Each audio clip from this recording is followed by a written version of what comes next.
शेर का बच्चा, छोटा सा बच्चा भटक गया और जंगल में गुम गया और भेड़ों के साथ जाके रहने लग गया। धीरे धीरे सब मेमनाते मेमनाते बड़े हो रहे थे। बड़े होते होते होते होते भेड़ के बच्चे की अपनी कैपेसिटी है, उसकी अपनी कैपेसिटी है, बड़े हो गए। लेकिन मैं संगत का असर। तो एक दिन पानी पीने जा रहे थे। पानी पीते टाइम पानी में परछाई दिखी, तो इसने खुद को देखा, इस पड़ोसी को देखा। इतने में पहाड़ के ऊपर से दहाड़ मारी इसके बाप ने। तो ये सब, हाँ, इसने तीन तरफ देखा, लेफ्ट राइट, ये मैं नहीं हूं, फिर खुद को और फिर उसको, मैं तो उसके जैसा हूं रे। तो ये मैं ऐसा कर रहा था ना, इसने चालू किया था कि मैं उसके जैसा हो गया। वो और दहाड़ मारे, एक दो, इसने एक दो, तीसरी में तो इसने जब मारी तो यब्बा गवाई रहा साला। और ये कौन से? हम सब भारत के लोग ऐसे भेड़ों के बीच में हैं। भारत के टॉप 50 बड़े लोग हैं ना, उनकी हिस्ट्री, ज्योग्राफी, बायोग्राफी सब पढ़ लेना। इधर ही थे रे, धीरू भाई अंबानी इधर ही था, अमिताभ बच्चन इधर ही था, सब इधर ही थे। लेकिन इन्होंने कभी ना कभी किसी को दहाड़ते हुए देखा, खुद को देखा, पड़ोसियों को देखा और दहाड़ के कहा, मैं अमीर और कामयाब बन के रहूंगा। दुनिया गई भाड़ में। दुनिया क्या सोचेगी इस चक्कर में? कभी दुनिया के सक्सेसफुल लोग नहीं रहते, कभी नहीं रहते। मुकेश अंबानी ने नहीं सोचा, दुनिया बोलेगी साला नाई की दुकान खोल रहा हूं मैं। मुकेश अंबानी ने नहीं सोचा ये नहीं सोचा। टाटा ने ट्रक बनाता था, स्तुति बोलती थी कि नमक बेचूंगा तो दुनिया क्या कहेगी। कभी नहीं, कभी नहीं जिंदगी में। रिलायंस ने जूतों के शोरूम खोले, नहीं सोचा।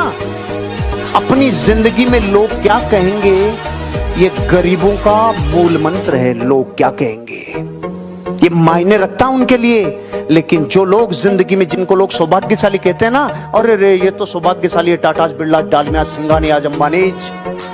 सौभाग्यशाली नहीं, कितना त्याग और तपस्या की होगी, कितने सुखों को छोड़ा होगा और कितनी बार लोगों की भक्तियां सुनी होगी, कितनी बार लोगों के कुछ न कुछ ऐसे चुभते हुए बातें सुनी होगी जो जीवन में तकलीफ देती है। जिस बीजेपी को आज से 5 साल पहले कोई सूरता नहीं था, जिसकी 10 राज्यों में सीटें नहीं आती थी, पूरा दृश्य बदल दिया एक आदमी ने फील्ड में उतर के। एक आदमी ने फील्ड में उतर के नजारा ही बदल दिया। फील्ड का परीक्षण है ये फील्ड का परीक्षण है कि 5 साल में एक दिन रेस्ट नहीं दे। बीमार भी होने का टाइम नहीं है, बीमार का भी टाइम नहीं है। छींक जुकाम का कभी देखा? मफलर, छींक, फू फू कभी देखी मोदी जी के? आपने ऐसे करते और कभी ऐसे देखा ढीलू, ऐसे देखा कभी? जिसमें सपनों की एनर्जी होती है ना, उसको बीमार होने का भी टाइम नहीं मिलता। सीखो देश के लीडर से। किसी से बात करते टाइम अगर आई कांटेक्ट नहीं कर रहे हो, आपकी बात का कोई मतलब नहीं है। अगर नजरें नीचे करके बात कर रहे हो तो सामने वाला समझ जाएगा इसका कॉन्फिडेंस खत्म है, इसके माल में दम नहीं है, क्योंकि ये नीचे गर्दन करके और नीचे आंखें करके बात कर रहा है। जरूर कुछ गड़बड़ है। ऊपर देख के बात करते हो, इधर उधर देख के बात करते हो तो वो समझता है बहुत स्मार्ट बन रहा है, उसकी ईगो हर्ट होती है। Eye contact. सामने आईपीएस ऑफिसर बैठा हो, कलेक्टर बैठा हो, सीएम बैठा हो, जैसे बैठा वैसे बात करो। आई कांटेक्ट में रह के बात करो, आपकी बात सीधा दिल में जाएगी। अगर आप होना बंद, महान आशीर्वाद है प्रकृति का कि इंसान जो सोच सकता है वो ही सोच सकता है। जो इंसान कर सकता है बिना होने वाली चीज, ये सोच ही नहीं सकता। आज आपको पता चलेगा, अरे मतलब आज तक जो सोचा वो सब हो सकता था, लेकिन कानों के बीच में लेके घूम रहे हैं। कहाँ में जा रही है एनर्जी? कहाँ में जा रही है एनर्जी? या तो घटनाओं की बातें करने में, या लोगों की बातें करने में, या इधर उधर की जिंदगी की ऊर्जा इधर उधर ही खर्च हो रही है। इस दुनिया में कोई इंसान किसी चीज की रियल वैल्यू देखना चाहता है तो उसको उस माहौल के चश्मे से देखना पड़ेगा, उस माहौल के दर्पण से देखना पड़ेगा। आपको अपनी वैल्यू देखनी होगी।